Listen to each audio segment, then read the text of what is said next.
Alright, everybody, welcome back to Esports Roundup, where I recap this week in esports. It's been a minute since I did a regular episode. I've been kind of busy, but I've been also sort of slacking off. Last week, I released a special episode about my thoughts on the Esports World Cup and the participation of teams therein. Today, back to same old, same old. We got our topics. We're gonna do our tournament section, and I would say let's just get right into it. Alright, starting with move over Euros. Yup. FIFA, FIFA, mostly they're as a soccer organization, has announced the creation of a World Cup for Rocket League. So it's gonna be the FIFA E World Cup or something like that. That's what it's featuring Rocket League. It's like a Fortnite situation, sort of. You have to make it like featuring whatever. They're both owned by Epic Games, so it makes sense. What's up, Gaba? And yeah, this is going to be the second attempt at a World Cup. There's been the Intel World Cup before for Rocket League, but this is like the second really big, attempt to make a World Cup, to make like national team Rocket League work. And it's made by FIFA. Like, people legitimately have beef with FIFA because of like the corruption and all that sort of stuff, etc., etc. But it is a very prestigious organization, and I think it brings a lot of legitimacy to that esport. And it's kind of like a move we're seeing of like integrating esports into real sports more and more, I'd say.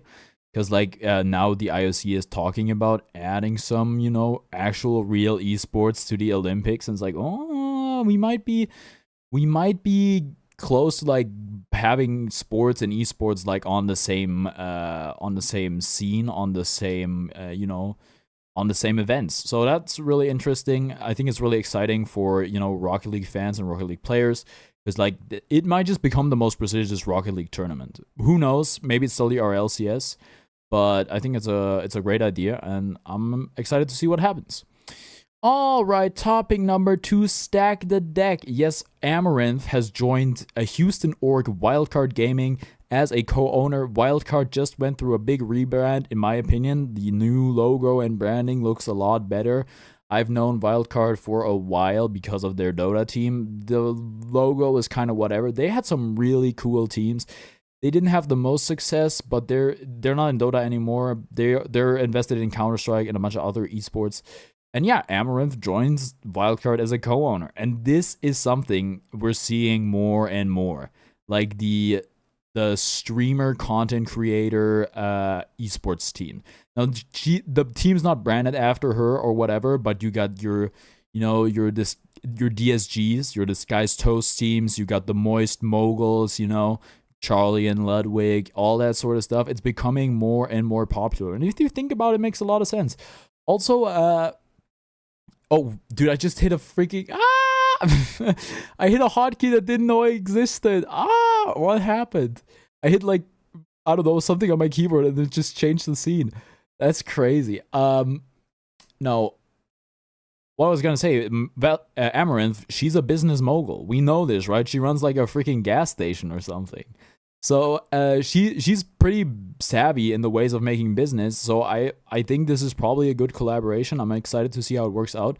And yeah, let's see if Wildcard makes any big signings, what they're gonna do moving forward, how she's gonna be integrated into maybe content or whatever. But I think this is very promising.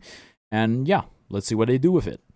All right, for topic number 3, the stand-in situation. Okay, this is a Dota topic, so I'm pretty knowledgeable on this one.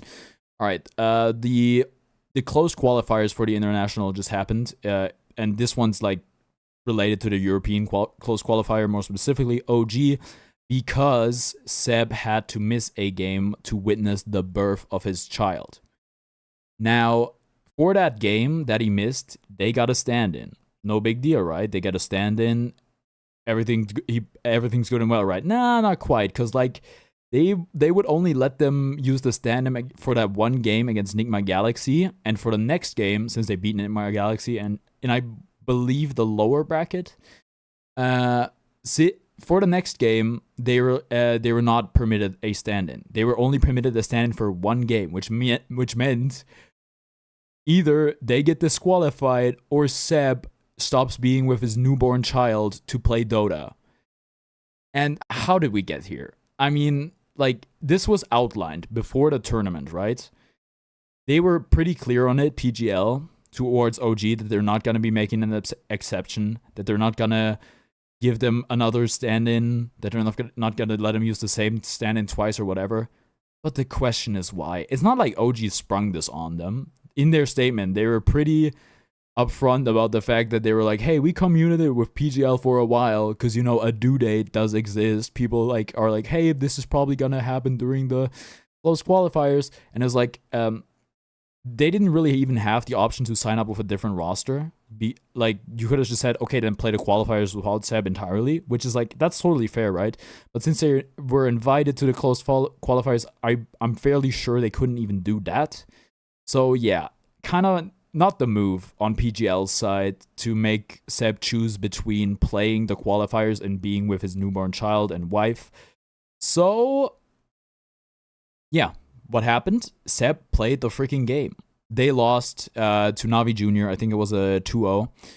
Great games, by the way, if anyone wants to watch. But that's truly unfortunate that it had to happen this way. In my opinion, PGL should have made an exception like way before the qualifiers even happened, because it's just not necessary. You don't like why how could you do that? How could you put Seb in a position like that? And that's coming from like the biggest OG hater, the biggest Seb hater in the world, from me. But like, dude, you can't make him choose.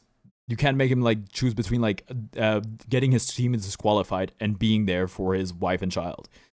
So yeah, a truly unfortunate situation. You know, he did go to bat. He did play. They lost. Unfortunate. That's how it is.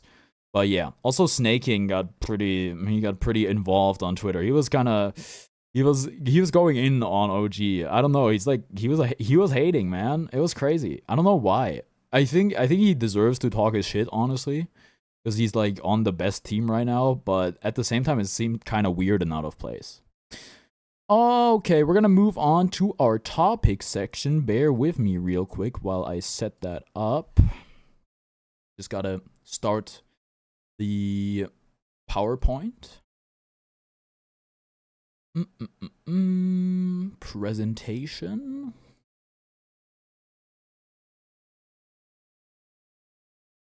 All right.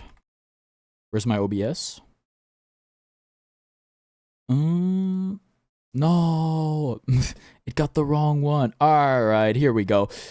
We've had happen the RLCS London and G2 Esports Stride one. The first time a North American team has won a RLCS major since 2022, I believe.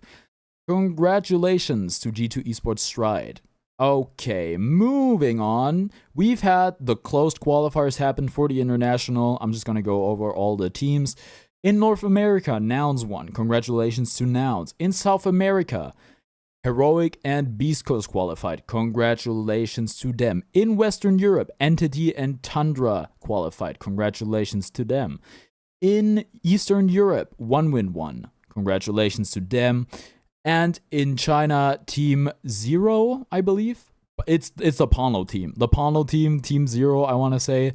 And G2IG won. Congratulations to them. And finally, in Southeast Asia, Talon and Aurora qualified. Congratulations to them. Moving on to the StarCraft World Team League, still happening. I've got a standings update for you. Team Vitality is still in first, but on the bottom, some stuff has changed. Offside plus Gabe is now in last.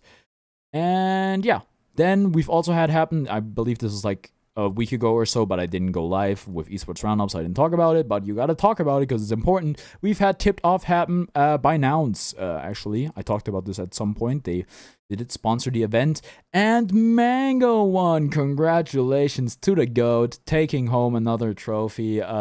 Truly, Father's Day Mango, he's different. And yeah, that's all for me. A bit of a short tournament section, but it is what it is. Thank you so much for watching, and I will see you next week. All right, I'm going to end the stream. I'm going to go live with the Nuzlocke.